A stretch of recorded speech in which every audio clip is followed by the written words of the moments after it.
Olha, as últimas horas foi de muita agonia para os moradores do município de Guarapuava, no Paraná, por conta de uma tentativa de assalto muito semelhante ao assalto que aconteceu aqui em Criciúma, assalto ao Banco do Brasil, em dezembro de 2020. Todo mundo se recorda, né? Até hoje tem os desdobramentos e acabou alarmando muito essa cidade. Essa tentativa de assalto começou ontem à noite, domingo à noite, se estendeu por essa madrugada.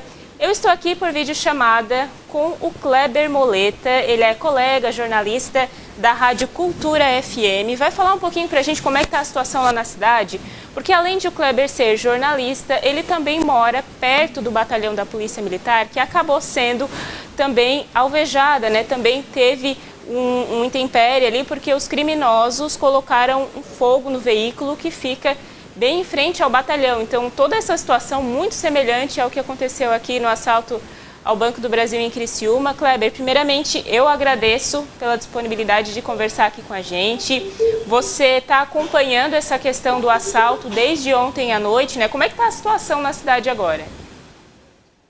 Olá, Emanuela, é um prazer falar com você, com seus telespectadores. Nesse momento que a gente conversa, a situação é mais tranquila. Aliás, desde o início da manhã, apesar do susto, né, que toda a população levou desde a noite de ontem, domingo de Páscoa, desde manhã a situação já é de tranquilidade, ainda que muita gente ainda estava apreensiva, né, não sabia se era seguro sair para as ruas para trabalhar, para levar filho para a escola. Mas ao longo da manhã as coisas foram sendo esclarecidas pelas autoridades e se percebeu que aqueles momentos de terror já haviam acabado. E o trabalho agora, nesse momento, é da polícia, que está ainda buscando os cerca de 30 criminosos que cometeram esses ataques na noite de ontem e no início da madrugada de hoje aqui em Guarapuava. Então, nesse momento, a situação é de normalidade na cidade e o trabalho da polícia ele está ocorrendo em uma área rural, uma área afastada, que foi para onde os bandidos fugiram após essa tentativa de assalto, e acredita-se, né, que é nessa região que eles ainda estejam em áreas rurais aqui de Guarapuava ou então em municípios vizinhos. O pessoal que está em casa, para que você possa entender, lá em Guarapuava, no estado do Paraná, foi uma tentativa de assalto a uma empresa de transporte de valores, que é a empresa Protege, que é como se fosse a Prosegura aqui da nossa região. Então teve essa tentativa de assalto. Kleber, até o momento então ficou confirmado se esses assaltantes conseguiram levar algum valor? O que se tem de informação até agora, né? Você que está acompanhando de perto toda essa questão da tentativa de assalto. Bom, o que a gente tem de confirmado é que ontem, por volta de 22 horas e 20 minutos, se iniciaram 3 ações simultâneas dos marginais. Eles iniciaram um ataque ao batalhão da Polícia Militar, com tiros, muitos tiros, cerca de 10 minutos de rajadas de tiros contínuas contra o batalhão. O batalhão aqui em Guarapuava é a sede do policiamento de 26 municípios, então é a maior unidade de polícia militar aqui da região, então demonstra a ousadia, né, dos bandidos. Eles fizeram esse ataque a tiros e colocaram 2 furgões nas saídas da unidade militar e incendiaram esses furgões. Essa ação durou por volta de 10 minutos e logo em seguida eles, já naquele momento, outro grupo, né, outra parte do grupo já estava iniciando um ataque à empresa Protege, essa empresa de transporte de valores.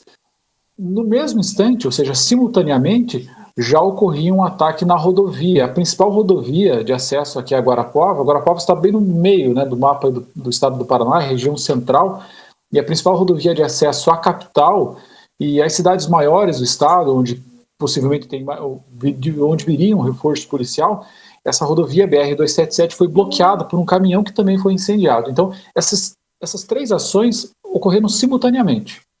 Ataque ao batalhão, fechamento da rodovia e também o ataque ao alvo, que é a empresa Protege, que fica num bairro residencial aqui de Guarapuava, o bairro dos Estados. Nesse ponto foi onde durou mais tempo a ação. Eles permaneceram dando tiros e cercando carros que passavam pelo local, retirando os motoristas e passageiros com violência, né, apontando armas. e mantendo essas pessoas como reféns, né, ainda que a polícia não tenha usado esse termo, né, eles ficaram na mira dos assaltantes. Não ocorreu, assim como ocorreu em Criciúma, o uso das pessoas como um escudo humano, mas elas ficaram sob mira das armas no período em que durou essa ação.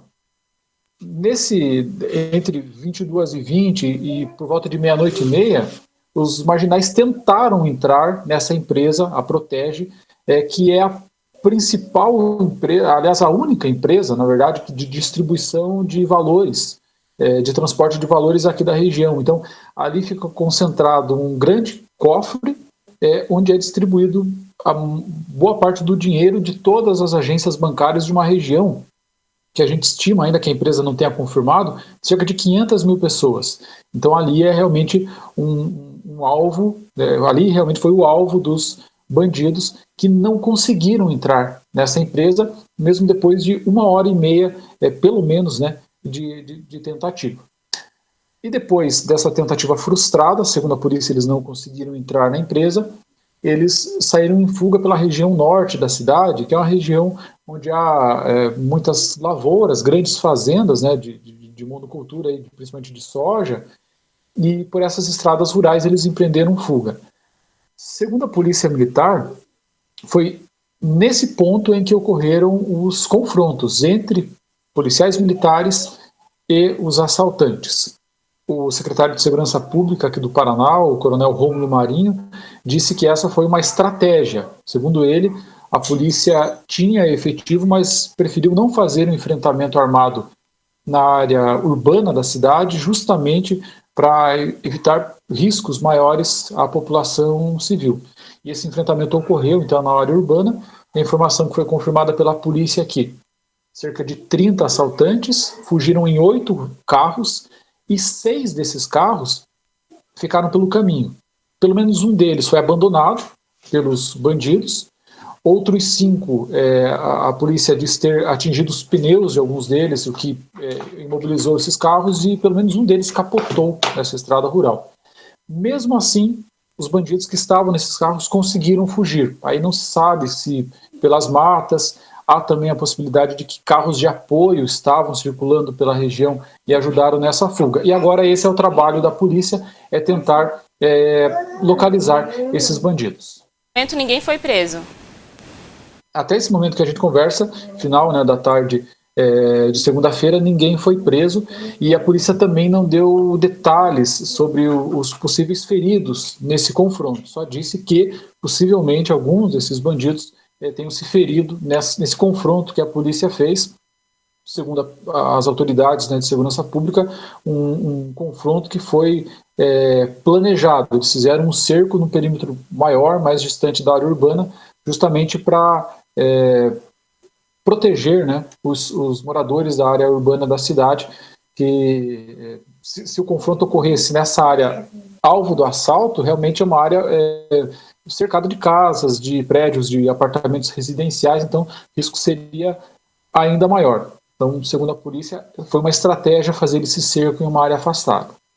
Você falando aí como aconteceu, é impossível não passar um filme na nossa cabeça de tudo que aconteceu, né, quem mora aqui em Criciúma, porque foi muito semelhante mesmo, até a questão de bloquear as vias de acesso, por onde possivelmente viria o reforço, né, como nesse caso no túnel do Formigão, aqui na região de Criciúma, lá em Tubarão. Então foi muito semelhante essa questão de incendiar veículos em frente ao batalhão da Polícia Militar, fazer o cerco na região central da cidade. E a gente está vendo aí nos vídeos muita gente ali no primeiro momento, né, que começa os tiros, enfim. Acredito que a maioria das pessoas não sabia de fato o que estava acontecendo, depois é que vai caindo a ficha. Como é que vocês, a partir de qual momento assim que vocês perceberam que tinha algo errado? Como é que você, aí em relação a grupos de WhatsApp, como é que as pessoas reagiram? Porque logo o pessoal vai gravar um vídeo no celular, enfim, como é que você percebeu essa movimentação, né, porque era domingo à noite, final de Páscoa. Então, como é que você percebeu essa questão da população em geral mesmo, que depois entenderam o que realmente estava acontecendo? Bom, antes de te responder, só fazer uma observação que você traçou um paralelo, né, semelhanças entre o assalto, a tentativa de assalto que ocorreu aqui em Guarapuava e o assalto aí em Criciúma, e as próprias autoridades de segurança aqui do Estado fizeram esse paralelo. O secretário de Estado de Segurança Pública, o coronel Rômulo Marinho, o chefe, o comandante da Polícia Militar no Estado, o coronel Hudson, mencionou diretamente o assalto de Criciúma, disse inclusive que o chefe da Polícia do Estado de Santa Catarina fez contato com as forças de segurança aqui do Estado, repassando informações que ajudaram, inclusive, no enfrentamento desses bandidos. Então, esse paralelo realmente é possível, as próprias autoridades identificaram semelhanças, né, no modus operandi. Ainda que a proporção possa ter sido diferente e que aqui a tentativa tenha sido frustrada, o método realmente é muito parecido. Agora, respondendo a sua pergunta, muito interessante, né, o que aconteceu, porque é algo obviamente inusitado, inédito aqui, né, na cidade de Guarapuava, e eu moro, inclusive, próximo a um dos alvos, né, que foi o batalhão da Polícia Militar, e no momento que começaram os tiros, eu não consigo ver, né, eu estou numa rua paralela de trás aqui do batalhão, então não consigo visualizar o batalhão, mas está muito próximo, e o som foi muito alto, mas eu e todos os vizinhos saímos na rua. Achamos que fosse, no primeiro momento, fogos ou algo parecido, e todos no portão comentando o que está acontecendo. Mas muito rapidamente começaram a circular informações e imagens, e aí teve uma explosão, possivelmente o furgão, né, que eles incendiaram na porta do batalhão, explodiu, e aí a gente começou a perceber que era algo assim fora do normal. Eu diria que em menos de 20 minutos, acho que a cidade toda já tinha recebido algum áudio, alguma imagem que mostrava algo anormal acontecendo, e aí já ficou muito claro que se tratava de um assalto à Proforte, quando as imagens daquela região da cidade, da região do bairro dos Estados, onde fica a sede da empresa, começaram a circular. O problema, por um lado, né, então foi positivo, porque todos sabiam que algo anormal estava ocorrendo na cidade e que, por prudência, ninguém devia sair na rua, ninguém deveria se expor à situação de perigo. Então isso foi positivo. Por outro lado, e eu não sei, talvez aí a gente possa também traçar um paralelo com o que aconteceu em Criciúma, começaram a surgir informações das mais absurdas possíveis, desencontradas. A gente não tem como avaliar se as pessoas precipitadas pelo nervosismo, pânico que tomou conta da cidade. O SAMU, a diretoria do SAMU hoje nos relatava que muitas pessoas ligaram no SAMU pedindo ajuda porque estavam tendo crises de pânico. Então, para a gente ter uma ideia, né, da questão até da saúde mental das pessoas no momento ali em que a ação ocorria, porque eram muitos tiros.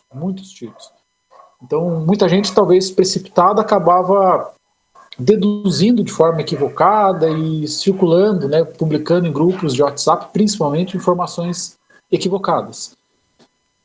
Outros, talvez por má fé ou por algum tipo de brincadeira, acabavam criando informações que só prejudicaram, porque geraram realmente um pânico na cidade, e depois foi se percebendo que muito que se falava não era verdade. E aí demorou para se saber exatamente em que região da cidade estavam ocorrendo os ataques e qual era a dimensão daquilo que estava acontecendo, foi gravíssimo, mas infelizmente as mensagens, né, de WhatsApp acabaram causando um pânico na cidade desproporcional ao que de fato ocorreu. Infelizmente, isso sempre acontece em situações como essa. É claro que ninguém nunca está preparado, principalmente quando é uma cidade de médio porte, como, por exemplo, Guarapuava, Criciúma também, então nunca enfrentou uma situação dessa magnitude, mas nesse momento realmente muitas pessoas acabam se equivocando e o grupo de WhatsApp muitas das vezes acaba contribuindo para isso, né? E a gente recebeu também, Kleber, a informação a respeito de 2 policiais feridos. Essa informação procede? Como é que está a questão? Você falou sobre os reféns, né? Se teve refém, se não teve refém. Em relação a policiais, tem registro de policiais feridos? Qual é a informação aí? Bom, antes de falar dos policiais, só essa questão dos reféns, né? Não sei se ficou claro para os seus telespectadores, mas a polícia militar, ela não tem tratado como reféns, pelo menos não falou abertamente. Especula-se que as pessoas que foram abordadas poderiam servir para uma eventual fuga caso o plano, né, de roubo tivesse dado certo, ou seja, caso eles tivessem conseguido pegar os valores, né, que pretendiam. Mas ninguém foi usado, né, como um escudo humano e mantido sob mira da arma para tentar algum tipo de fuga ou de proteção num fogo cruzado com a polícia. Isso não ocorreu.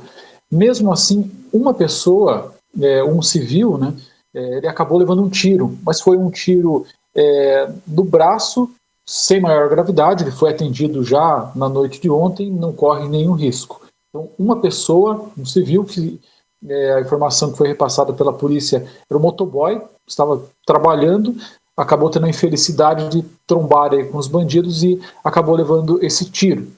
Não corre nenhum risco de vida. 2 policiais do batalhão de choque também foram baleados. A informação que a gente tem dos policiais é que eles também não correm risco de vida, e os ferimentos são os seguintes. Um dos policiais levou um tiro na perna, ele passou por uma cirurgia bem sucedida já nas primeiras horas e está estável no hospital se recuperando, não corre risco de vida.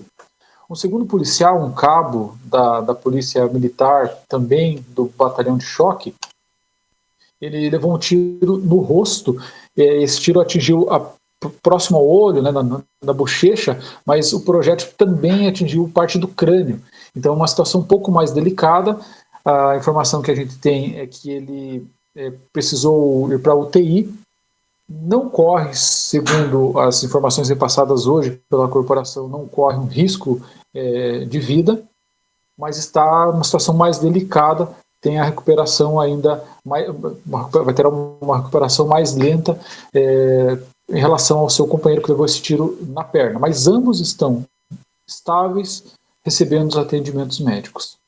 Certo, e Kleber, antes de a gente finalizar rapidinho, quando aconteceu aqui em Criciúma, uma situação bem semelhante a essa aí na cidade de vocês, muita gente gravou pelo celular, principalmente quem morava aqui na área central, conseguia ver os criminosos mesmo, né? Eles armados ali com máscara, capuz, enfim. Você que mora aí perto do batalhão, conseguiu ver esses criminosos? O pessoal conseguiu ver eles passando na rua? Como é que foi assim para você enquanto morador, né? Que estava muito próximo ali da situação? Como é que tu percebe que o pessoal ainda está com medo de sair na rua? Como é que está a situação e como é que foi para ti também? Bom, para mim foi, eu acho, um impacto assim muito grande também. Naquele primeiro momento você não entende o que está acontecendo e isso gera uma angústia, uma ansiedade muito grande. Do ponto onde eu estou numa rua paralela aqui do batalhão, muito próximo, mas eu não está no meu campo de visão, né, da minha casa. Então eu não visualizei a ação. Já outros moradores, né, conseguiram fazer vídeos, muitos já estão vídeos que estão circulando por grupos de WhatsApp ou redes sociais.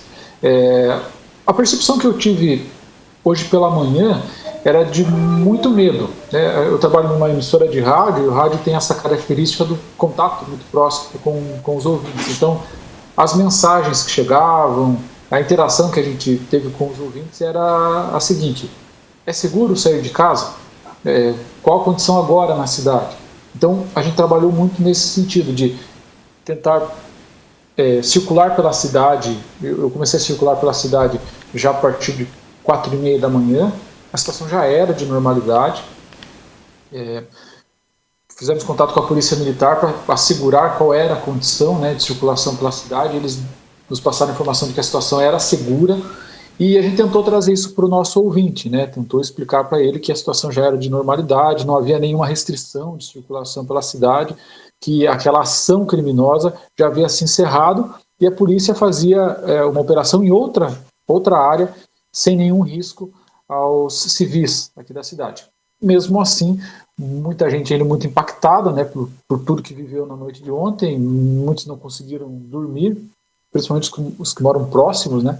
Essa região, as regiões-alvo, eles, muito apreensivos, cancelaram os compromissos. A minha filha, por exemplo, na escola, ao meio-dia ela me contava que muitos coleguinhas não foram para aula. Hoje tinha poucos coleguinhas, ela me contou. E a gente percebeu isso, né? Muita gente evitou sair por precaução, por um certo receio. Mas a situação já era de normalidade. Acredito que agora, né, todos já conseguiram entender melhor o que aconteceu, vão retomando as suas vidas apesar do susto.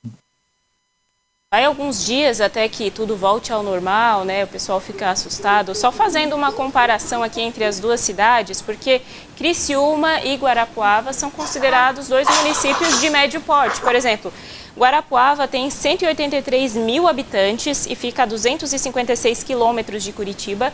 Já Criciúma tem pouco mais de 215 mil habitantes e fica a 206 quilômetros aqui da capital do estado, Florianópolis. Então são características bem semelhantes de cidades de médio porte e também em relação à distância da capital, em relação também ao ritmo de vida.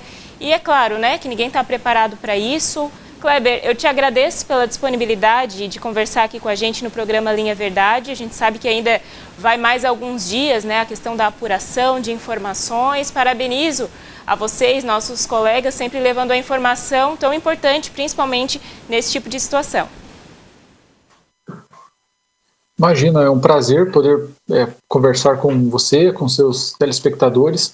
Claro que a situação não é das mais agradáveis, infelizmente é algo que cidades, você mencionou cidades médias como Guarapuava, como Criciúma, infelizmente mais cidades pelo Brasil têm vivido essa situação de insegurança, mas ainda que o assunto seja esse, a falta de segurança pública, eu digo que foi um prazer conversar com vocês, interagir, passar as informações aqui do Paraná para o público aí de Santa Catarina.